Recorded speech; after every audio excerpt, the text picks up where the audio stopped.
Hey y'all, and welcome back to my channel. I'm so glad that you're here, and I have an amazing story for you guys today. Okay, this lady was the oldest serial killer ever caught. Like, not as in like old as in time, as in old as in age. They didn't bust her until she was 90 years old. Okay, we're talking about the witch of BANAT today. Okay, and if you're new here, my name is Brandy. What I do is these witchy dark history videos, and I put some makeup on. I'll list the makeup in the description that I use, but other than that, I'll be just telling you guys the story. And this was a fun one to research, and I understand why she did what she did. But as a witch, she ends up being a serial killer, and let's just go ahead and get this party started. It's a good one.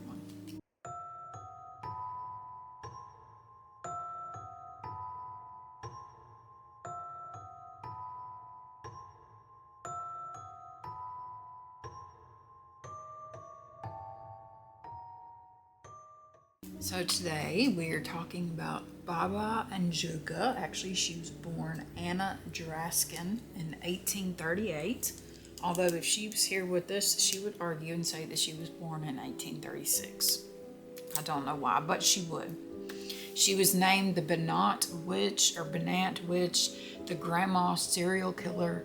I like the name that I've given to her, which is the apothecary serial killer. You'll see why as we get into this.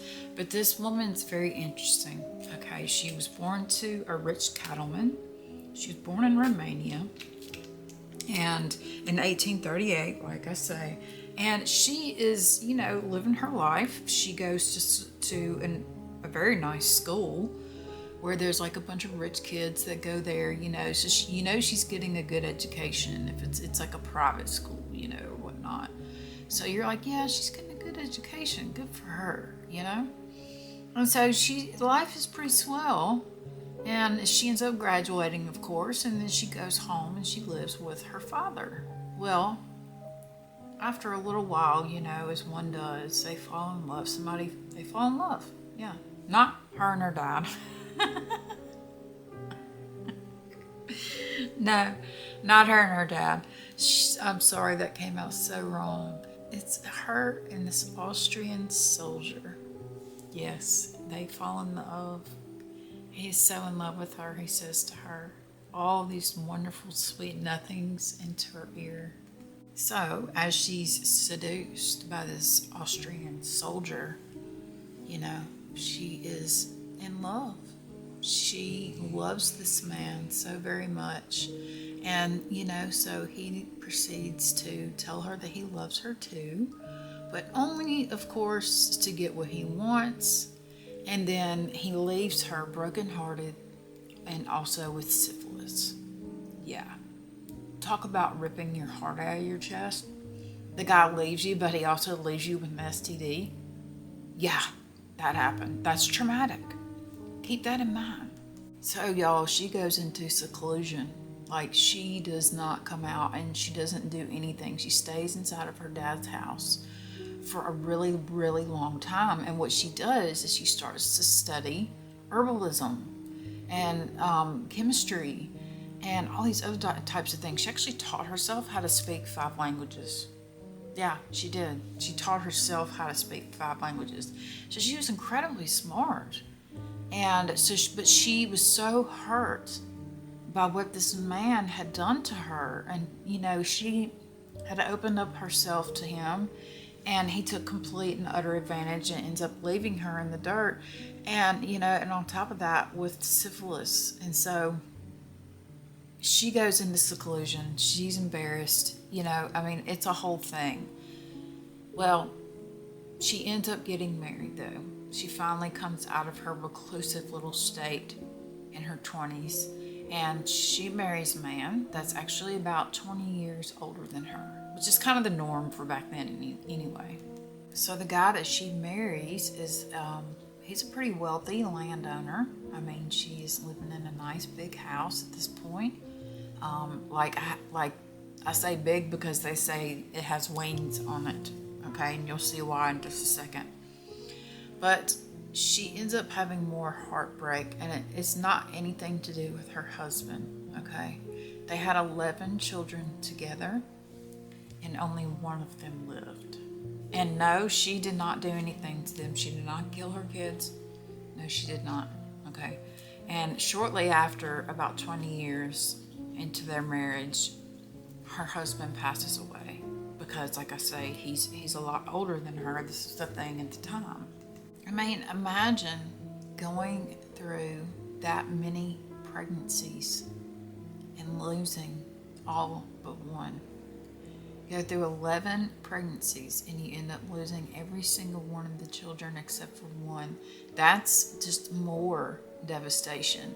And if you ask me, I feel like she had abandonment issues, especially since the Austrian guy. And you'll see how this comes into play into what she starts doing. So after her husband dies, of course, she gets all of his stuff. But,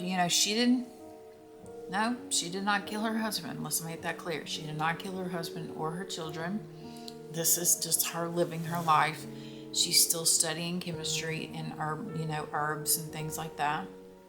And so when her husband dies, she makes one of the wings of their house into like this huge apothecary. Okay? Yeah. It's like basically like a lab. Only I like the word apothecary better because she was dealing with herbs. And she was teaching herself about herbs and about chemistry and all these things because she wanted to help people. So she loses her husband and she's lost all these children. So she opens up this lab and she starts doing all kinds of things. She becomes a very renowned healer. She's making salves, she's making tinctures, she's helping farmers' wives when they're sick, when their family gets some kind of illness. She was there with some kind of elixir or some kind of tincture or salve or something to help, okay? But it wasn't long until she kind of turned to the dark side of this, okay? She started learning about poisons, and she started taking into account the needs of women at the time. And so she started producing her magic water. Even though she had money and education and all that fun stuff, she was still making money. Like she made really, really good money doing what she did. And making these herbal cures and these remedies for people throughout the town. So like I say, she becomes renowned for her healing abilities. Well, as you must know, of course, there's a lot of war and stuff going on back then during this time. Sometimes we're in Austria, sometimes it's not Austria because they're fighting over wars and lands and all this other kind of stuff. And so she comes up with a tincture to help these women that don't want their sons to go to war, basically. What she does is she makes a tincture that makes them sick. Just sick enough so that they can't go into the military, all right? But this kind of sparks something, She's doing this because she understands how a woman feels when they are abandoned, whether it's by their kids, their husband, their lover, their family. Nobody likes that. They don't like that feeling. And so she's trying to help these women, and she takes it a step too far. Let's talk about the magic water that our girl Anna would like to make, okay? And she would sell this to clients. This magic water would basically get rid of any kind of problem you've got at home. Like if you have an abusive husband, if you're forced into a marriage, if the guy that keeps forcing you to get pregnant over and over and over, won't let you read. It could be anything back then. And maybe she could help these women get rid of their husbands. Maybe with this magic water that she makes. So say this chick, she finds out that her husband's cheating, okay? So she goes to Anna. She's like, look, I need a love potion. My husband's cheating on me. It's not cool, And so she gives her this love potion, which is also the magic water. And she guarantees that he will pass away in 8 days. And that's the magic, basically, of this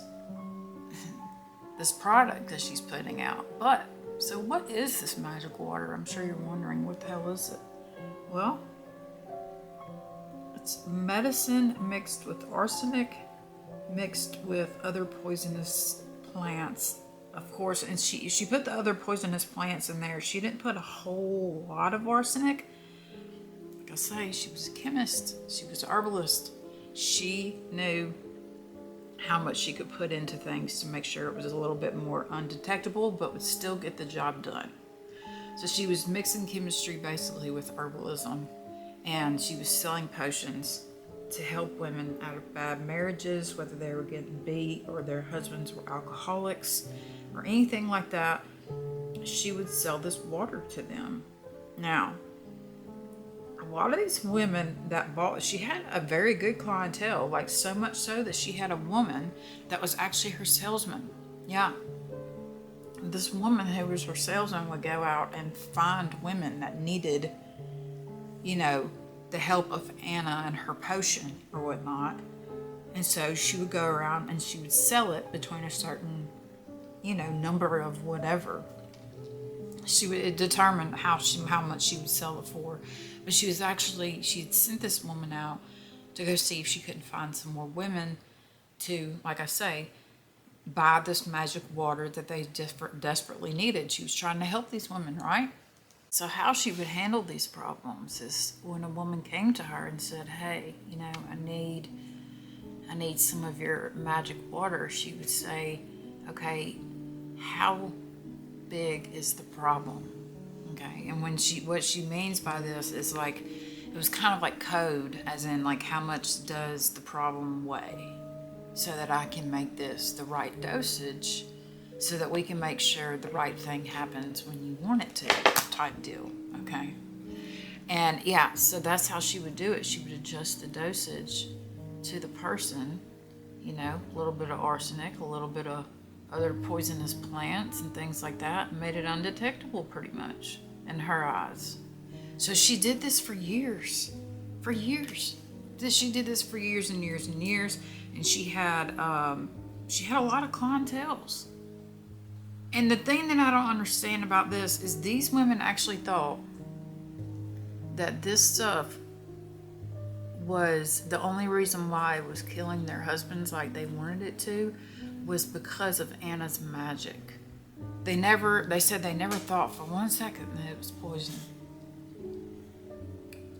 I'm sorry, but if you're a repeat customer and you're going and buying something and you're realizing that it's killing the person that you're giving it to, you can't sit there and tell me that you thought it was her magic that was doing it. Talk about like the biggest finger point of all time is that right there. It's like, okay, you know what you were buying, Not saying that Ana is not guilty or anything. She most definitely is. She actually goes to court at one point, and they try her for murder, but she gets acquitted because she had nothing to do with the murder that time. So she might have sold the stuff, but she didn't give it to him, which is probably her defense in my personal opinion. So they thought that her potions were supernatural, and that's why they worked, was because she would work her magic. Within the certain days, the potion would do something supernatural, and that's what happened. So they thought that this was just magic. Yeah, they really did. And, or so they say. I think they're just trying to save face, but it is what it is. And so, she hands out poisons like crazy. She ends up killing like anywhere from 50 to 150 people. I mean, it's so many people. But she's just the maker. She's not the one, like I say, it's not like she killed her kids or anything like that, was experimenting on them or anything. She's had a really rough life, and I think that she was giving these poisons normally to women who are married to like healthy young men. So it'd be really weird if they died, right? Yeah. Or some of them, sometimes they were abusive. Sometimes they were alcoholics. Some of them were SA'd on the regular, because they thought that was what they were supposed to do. I mean, you don't know somebody's situation. And so when somebody comes to you with a problem, and somebody like Anna, who's gone through so much, who had her heart broken at 20, got syphilis from it, and then she ends up getting married, finds love, but she has 11 kids and only one of them survives. I mean, that's pure heartbreak and abandonment issues. And so I feel like she's doing this because she's trying to make sure that nobody else feels that way. And of course, as always, we have somebody that goes a little bit overboard. Yeah, they do. And this girl's name, it sold to, Anna sold her magic water to a repeat customer named Stana Mamirov in January of 1924, and sold her some of that, okay, for 2,300 dinars. Not sure how much that is. And so Stana gave the mixture to her husband, Lazar Ludovsky, who fell sick and then died 8 days later. Then Stana remarries a person very shortly after her husband's death from the same village, okay? So a rich uncle of her second husband died under the same circumstances as her first husband did, just within a few months of her marrying her second husband, okay? So the police had questions at this point. When you kill a rich old dude, they're gonna wonder, how did this happen? And this woman just appears into your life, and this is what happens. And so they start looking into it. And of course, Stana says, Anna gave me this magic water, and I give it to them, and they magically pass away.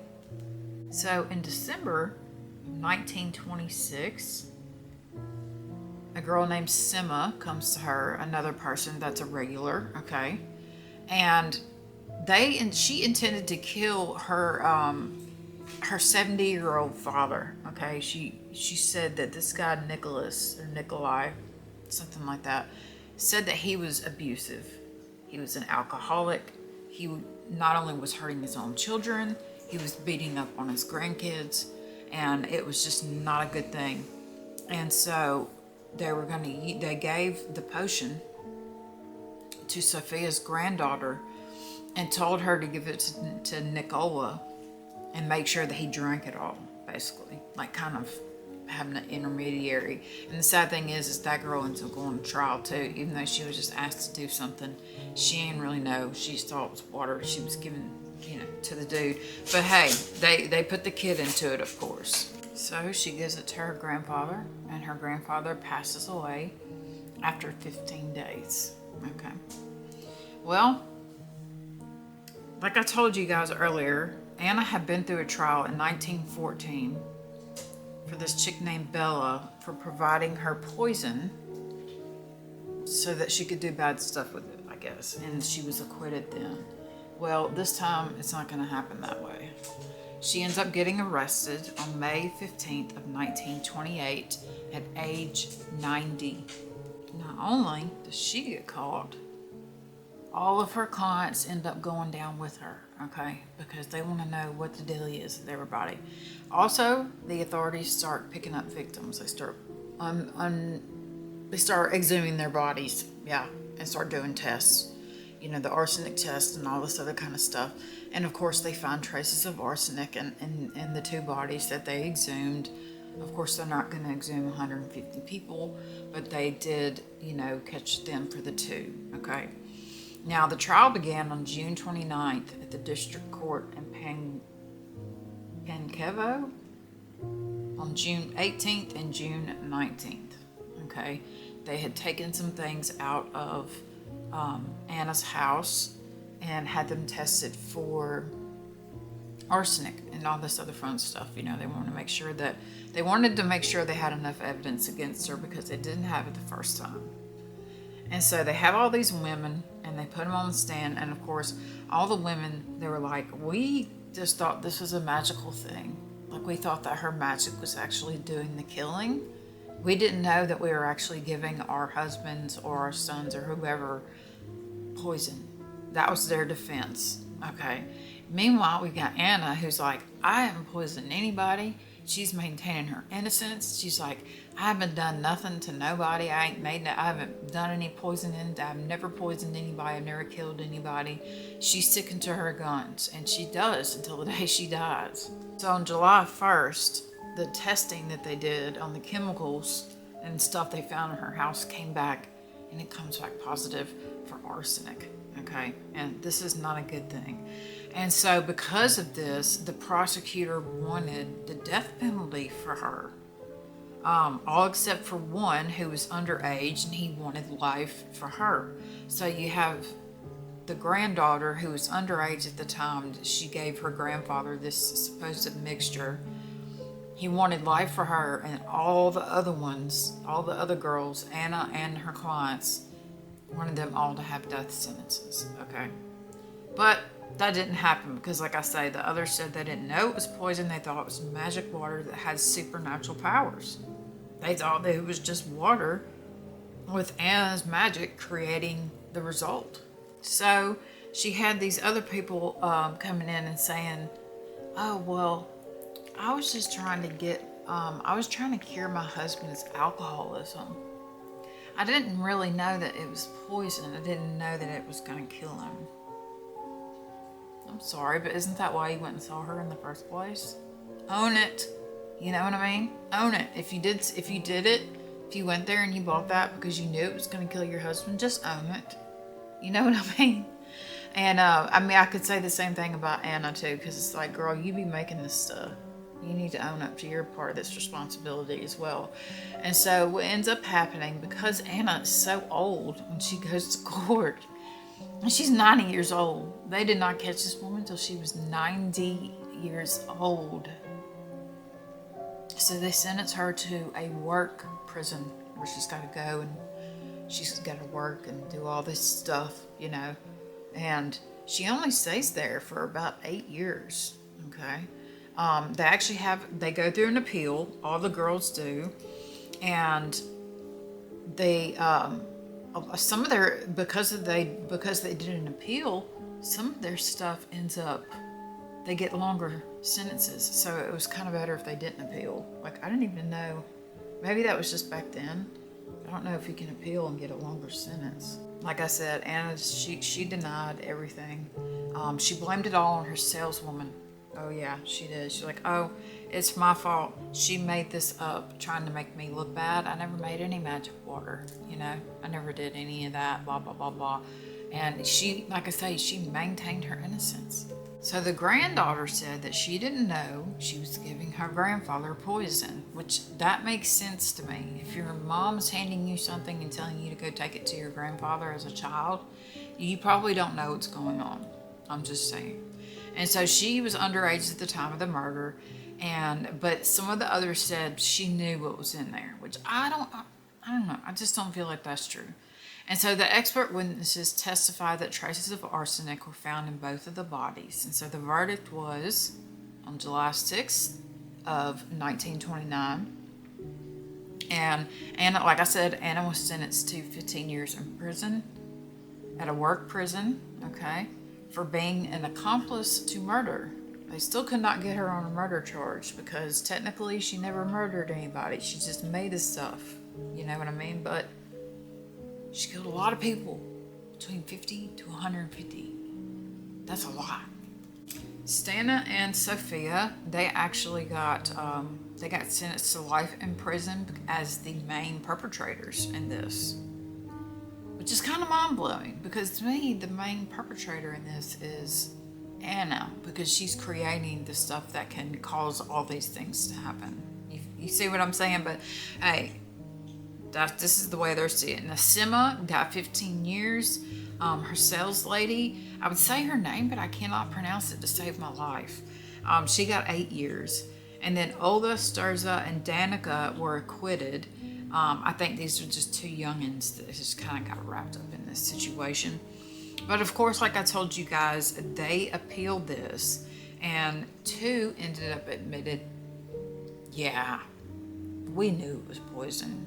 Like, no duh. Like, we knew it was poison, but you know, we were buying it anyway. So 2 of them took back what they said in the first trial and incriminated themselves by saying, yes, I knew it was poison. So this is what made them change their sentences to something even worse. So after the second appeal, of course, they all get higher sentences. Anna is still sentenced to her work prison for 15 years. That still stays in. But the rest of them get longer time. Some of them life sentences. After a few years, after 8 years, they let Anna out because she's so old. She can't work anymore. So what else are you gonna do with somebody that you can't work? And they're that old. So they sent her home. And she got to pass away in her home, like literally 2 years later after she got released. She ends up dying at the age of 100 years old. Yes, and she dies in 1938. And I'm, you know, that's just amazing to me that someone can live that long, especially back then with everything that was going on. Like her herbal stuff must have been like spot on. Like, I mean, she must have been a genius when it came to this herbal stuff, because she lived to be 100 years old. That is not even normal for these days. Okay, I'm just telling you. So, but she always maintained her innocence. She said she never poisoned anybody, and she denies participating in any poisoning whatsoever. Which, if you think about it, she's not lying. She wasn't really there when the poison was given. She just sold it. It's kind of a fine line that she found and danced across like all the time. You know what I mean? So she dies at the age of 100 on September 1st, 1938. I really feel like this is because of the loss that she endured throughout the beginning of her life. The way she lost trust in people after the Austrian soldier, she lost faith. And maybe her trust in people was already teetering on the edge, you know? Maybe she was already like, you know what? Not really liking people so much. But what does she do? She reaches out and she's like, oh, I'm in love with this guy. And he leaves her with the gift of syphilis. I mean, to fall in love with somebody and not only have them leave you and break your heart, but leave you with an STD is beyond me. That's got to be incredibly embarrassing for the time. It's got to be in a way that it creates abandonment issues. But then when she finally comes out and she's finally feeling the trust again, she gets married and she has a good life, you know? Besides the fact that 10 of her kids died, I mean, it was a rough time back then for that kind of thing. That kind of thing happened. And I felt bad for her because I feel like she was trying to help other women to not have to go through what she went through by having these abandonment issues. Even though she was helping killing them, I think she was only helping the ones that were coming to her and saying, he's beating me, he's R-wording me, he's drinking excessively, like so much we're poor because of it type deal. What can I do? And so she gives them this elixir that's magic, and somehow they thought that it was Anna's magic that was actually poisoning them when it actually wasn't. It was the arsenic along with the mixture of poisonous plants. She only used a little bit of arsenic and a bunch of poisonous plants, so it could barely be detected. But the police did detect it. Of course they did. And our girl ends up living to be 100 years old, but she didn't get busted until she was 90. 90 years old, she did not get busted. She may have made the poisons to help people with arranged marriages and things like that. They were all different kinds of reasons as to why she could have done this. But I thought she was just brilliant in the fact that she taught herself this. She opened up a lab, apothecary, and she carried on with this throughout her whole entire life. Of not only she did heal, she had like herbs and salves and tinctures and things like that to help heal people, but then she started to kind of cross that line of helping people get rid of their husbands because they're just either terrible people, or maybe the woman's trying to get some money out of the situation and some land. I mean, we just don't even know. But I had to do this story. I thought it was great, you guys. I mean, she can bust until she was 90. I still can't believe that. Like, you sell that many potions and stuff, and you're like renowned to be a healer. And then when you're 90 years old, when you're caught selling poison, like, I mean, she lived her life. You know what I mean? Not condoning what she did. No, I am not. But I do think that she was absolutely brilliant. I mean, she taught herself 5 languages. Taught herself 5 languages. That's hard to do now. Like, I couldn't do that. There's no way. I mean, I don't know. I guess if I put my mind to something, I could probably do it. But, you know, I'm just saying. Anyway, so that is the story of the BANAT witch, or the oldest serial killer in the whole world. Yes, she was 90 when she was apprehended. And after so much heartbreak, she ends up helping people to not go through heartbreak with her poison of arsenic and medicinal plants that were poisonous as well. So, that's our story for today. I hope you guys enjoyed it. I really enjoyed researching this, and I got another great one just like it. So, I'll see you guys in a few days. And if nobody's told you today, I love you. So, have a wonderful day.